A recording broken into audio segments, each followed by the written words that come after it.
नमस्कार, देवान्विका व्लॉग्समध्ये आपले पुन्हा एकदा स्वागत आहे। तर आजचा व्लॉग होणार आहे खूप खास, कारण आज आम्ही जात आहोत तीर्थक्षेत्र गांगेश्वर येथे। तेथे महादेवांचं प्राचीन असं मंदिर आहे आणि त्या मंदिराचं वैशिष्ट्य म्हणजे मंदिराच्या गाभाऱ्यात 12ही महिने पाणी असतं आणि हे पाणी आपोआपच जमिनीतून पाझरत असतं।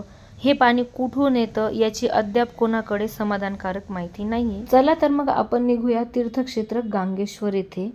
आमचं टिफिन करून झालेलं आहे, बघा तुम्ही मागे बघू शकता। आता तयारी करून थोड्याच वेळात आम्ही निघणार आहोत। तर मी तुम्हाला दाखवून देते की आम्ही काय काय केलेलं आहे। हे बघा, इडली सोबत चटणी, शेंगदाण्याची चटणी, बटाट्याची भाजी, ठेचा आणि ह्या गोड दशमी, तिखट दशमी आणि पोळ्या। तर आमची तयारी झालेली आहे आणि आता आम्ही लगेच निघणार आहोत।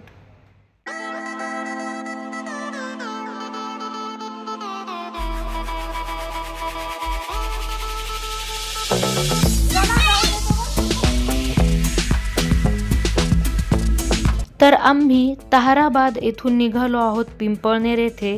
ताहराबाद ते पिंपळनेर अंतर आहे 22 किलोमीटर।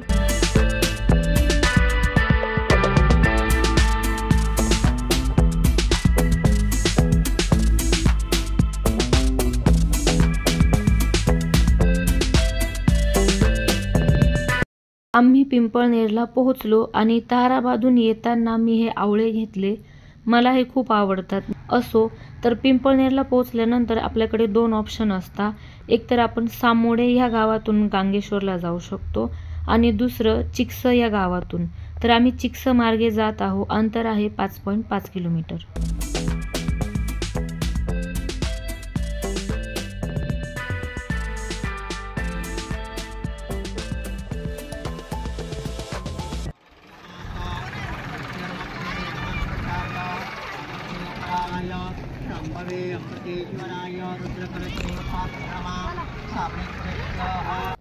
तर फायनली आम्ही गांगेश्वर येथे पोहोचलो आहोत आणि इथे नेहमी पूजा, सत्यनारायण वगैरे होत असतात आणि लग्न पण होतात आणि आज पण इथे लग्न आहे।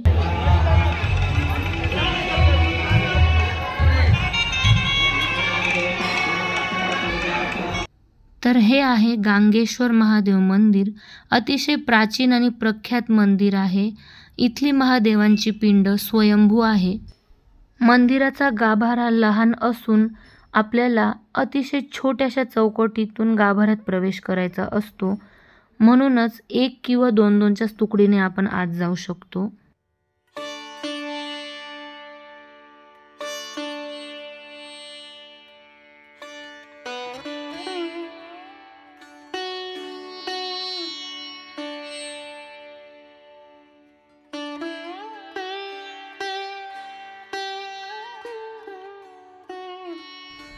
तर हेच आहे महादेवांचं स्वयंभू शिवलिंग। इथे सतत 12ही महिने असंच पाणी असतं, कोणीही पाणी याच्यात भरत नाही, ते आपोआपच जमिनीतून पाझरतं। आणि माझी खूप दिवसापासून इच्छा होती ह्या तीर्थक्षेत्राला भेट देण्याची, तर आज ती इच्छा पूर्ण झाली। दर्शन करून झाल्यानंतर आम्ही आलो मंदिराच्या बाहेरच्या परिसरात। खरं तर मुलांना खूप भूक लागली आहे आणि आम्ही सावली शोधत आहोत। तर समोरच आम्हाला हे झाड दिसलं, तर तिथेच जाऊन आम्ही टिफिन खाण्याचं ठरवलं।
जेवण झाल्यानंतर आम्ही निघालो नदीकडे.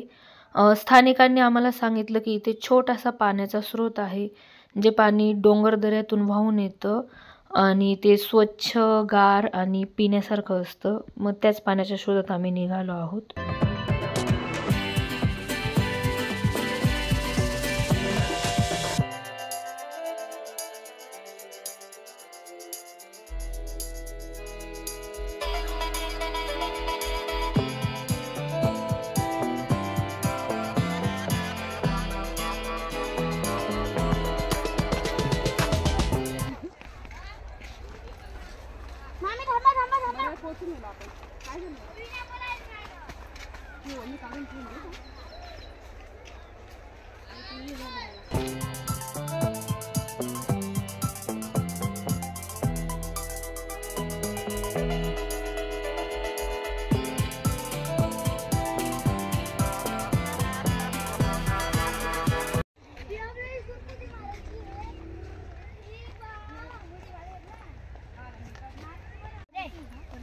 हा चल ना, तिकडे पुढे जागा आहे ना.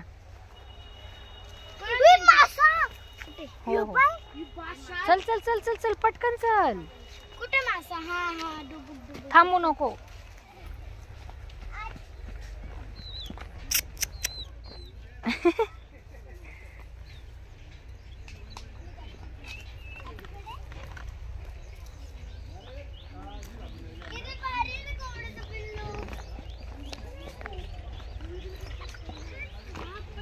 आम्ही पाण्याच्या शोधात निघालो तर खरं, पण आम्हाला सांगितल्याप्रमाणे त्या स्वच्छ पाण्याचा स्रोत आम्हाला अजूनपर्यंत सापडत नव्हता. ऊन पण खूप कडक होतं. आम्ही भरपूर पुढे गेलो. मग आम्ही शेवटी परत यायला निघालो तेव्हा आम्हाला ते पाणी सापडलं.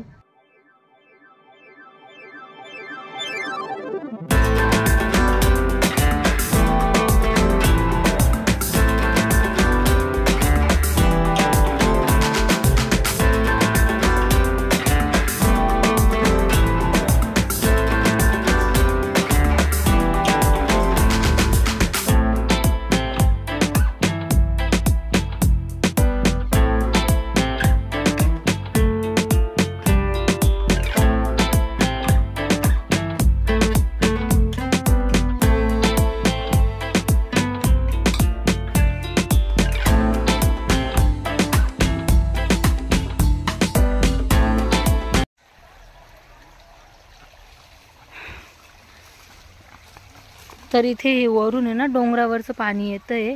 इतकं गार पाणी आहे, नितळ आहे, पिण्याचं पाणी आहे. चल बाळा कुहू. कुहूने शेल गोळा केलेले, तिला खूप आवडता. आणि त्याच्यात ना हे निघेल मोठी. हा, आता पटापट चल. मी म्हणजे रिक्षाच ठरवून घेतली होती, तर इथून परत पिंपळनेरला जाऊ, रिटर्नसाठीच रिक्षा ठरवली होती. तर आमचं छान दर्शन पण झालं आणि नदीकडे पण आलो होतो आणि आता घरी जाण्यासाठी निघतोय. तर इथून पिंपळनेरला जाऊ आणि मग तिथून ताराबाद. आणि आम्ही ना चिक्स मार्गे आलोय. पहिले चिक्स येईल, मग पिंपळनेर येईल आणि मग त्याच्यानंतर ताराबाद.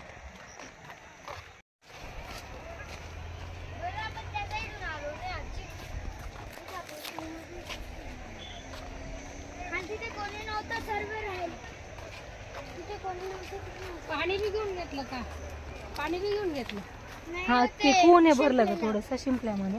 त्याला काहीच गरज नव्हती कुहू पाणी घ्यायची.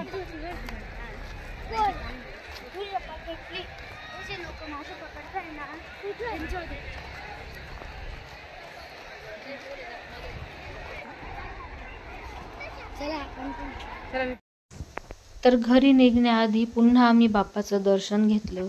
बाप्पाचा निरोप घेत त्यांना प्रार्थना केली की अशाच प्रकारे नेहमीच आपले दर्शन घडू द्या. आणि नंतर आम्ही निघालो आमच्या परतीच्या प्रवासाला.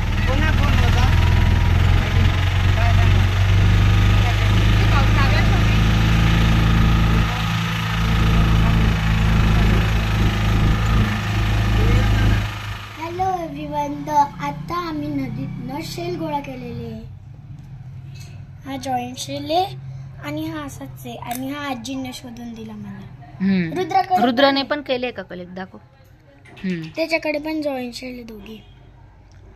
आणि कूला शेल कलेक्ट करायला खूप आवडतं. लास्ट टाइम पण तू कलेक्ट केले होते, आठवतं ना आपण मांगी तुंगीला गेलो होतो. हो मॅम, आता याच्यातनं मोती काढे.